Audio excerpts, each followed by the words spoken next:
Pauline Séglan, productrice du film, Élie Gérard, réalisateur des Mauvais Garçons, et Lionel Massol, producteur également des Mauvais Garçons. Je veux connaître la motivation qui a présidé à ce film. Je crois que la motivation profonde, et je l'ai découvert en faisant le film, c'était de proposer de guérir en fait ces personnages qui sont des jeunes trentenaires qui se sentent un peu à côté de la plaque, un peu dépassés. Et voilà, j'ai voulu faire un film pour les guérir tout en éventuellement proposer une forme de guérison aussi aux gens qui vont traverser et voir leur histoire. Pauline, comment on réagit quand un jeune réalisateur vous propose un projet comme ça? En fait, nous, on avait envie de travailler avec Élie avant d'avoir envie de produire en particulier ce projet. On aimait Élie comme collaborateur artistique. C'était une histoire et des personnages qui nous parlaient beaucoup. C'est des garçons qui vont vivre un moment où des gens sont en train de devenir adultes, à faire des enfants, et eux, ils sont un peu sur le bord de la route et ils se sentent un peu en décalage, en fait. Et moi, ce sentiment-là, très précis, du passage un peu entre l'adolescence et l'âge adulte, je le trouve extrêmement bien mené dans ce film, et moi, il m'a beaucoup parlé. Voilà. Lionel, comment vous avez vécu cette proposition? Est-ce que vous êtes parti immédiatement en vous disant c'est une évidence absolue Ça a été rapidement une évidence, oui, parce que les qualités d'écriture d'Élie ont surgi tout de suite, de ces personnages en effet qui nous parlaient vraiment énormément. Et c'est vrai qu'un film qui met en scène des garçons, mais dans tout ce qu'on peut raconter sur l'injonction à la virilité, sur les nouvelles masculinités, il y a quelque chose qui est très très moderne dans le film.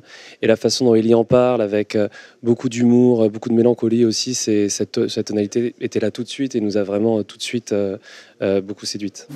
Victor, Guillaume et Cyprien se connaissent depuis le premier jour du lycée. Seuls, ils ne l'ont plus jamais été ensuite. Et ils grandirent ensemble, tel un trio d'inséparables. Mais ce soir-là, Victor a quelque chose à annoncer. Il devrait en principe attendre les 3 mois, mais il ne résiste pas à l'envie de le leur dire. Élie, quel était le principal enjeu quand vous êtes lancé dans la réalisation? Juste ne pas me décevoir, et ne pas me décevoir, ça voulait dire arriver à être sincère avec moi-même. C'est une forme de mise à nu qui se tienne, quoi, qui est de la forme. C'était ça que je voulais arriver à proposer, et je pense en grande partie grâce à ces 2 comédiens que je trouve formidables et que je continue d'aimer très très fort après le tournage et la post-production, etc. Ça continue d'exister, donc je suis très très fier d'avoir réussi ça, et c'était mon objectif le premier. Ouais. Et on vous retrouve dans chacun des personnages, ou est-ce qu'il y en a un auquel vous êtes plus attaché, ou vous vous sentez plus proche de lui? On retrouve de moi évidemment dans les personnages, peut-être plutôt dans Cyprien, mais on retrouve surtout beaucoup de mes amis dans ces personnages. C'est vraiment une composition autour de récits qu'on m'a fait, de portraits de gens qui me sont proches et qui sont recomposés à l'intérieur de ces deux figures-là, quoi. C'est-à-dire que vous êtes aussi un photographe de votre temps, de vos amis. Il faut être très très observateur quand on est réalisateur. Alors pour moi, il faut savoir ce qu'on veut faire et ensuite être observateur sur ces choses-là. Et donc c'est beaucoup plus facile, parce que si on est obsédé par une question pendant une période donnée, les choses vous arrivent, on les note, et puis ensuite c'est de la fabrication, quoi, de la structurer les choses. Ouais. Pauline, les enjeux de production sur un court-métrage, quels sont-ils? Ce film, c'est le plus long des films nommés. C'est un film de 40 minutes, donc on appelle ça même un moyen-métrage.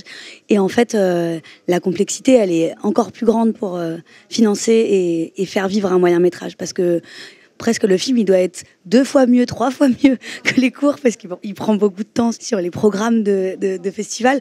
Et donc, oui, la sortie salle, en vrai, c'est pas quelque chose auquel on a rêvé dès le début. C'est vraiment quand on l'a montré pour la première fois en grand, qu'on a senti un engouement très fort et qu'on s'est dit qu'il fallait qu'on se batte pour que ça existe comme ça en grand écran. Et sur la production, on a eu la chance d'avoir un soutien très très important qui est le soutien d'Arte, qui en fait est un peu le seul à croire au moyen-métrage en France. Et c'est vraiment grâce à ce soutien que le film a pu se faire. Lionel, la sortie salle, le film était associé à un film de Charline Bourgeois-Taquet, Pauline a servi. Est-ce que c'est votre volonté à vous? C'est le fruit de longues discussions? Comment ça s'est fait? C'est vraiment notre volonté, en effet, quand on a fait notre projection équipe et qu'on a vu ce qui se passait, quand Les Mauvais Garçons étaient montrés en salle avec cette expérience collective et irremplaçable qu'est la salle, qu'on s'est dit que ce serait trop dommage que du fait que ce soit un moyen métrage et que ça implique une carrière en festival plus restreinte, il y a peu de festivals qui prennent des moyens métrages, le film soit si peu vu.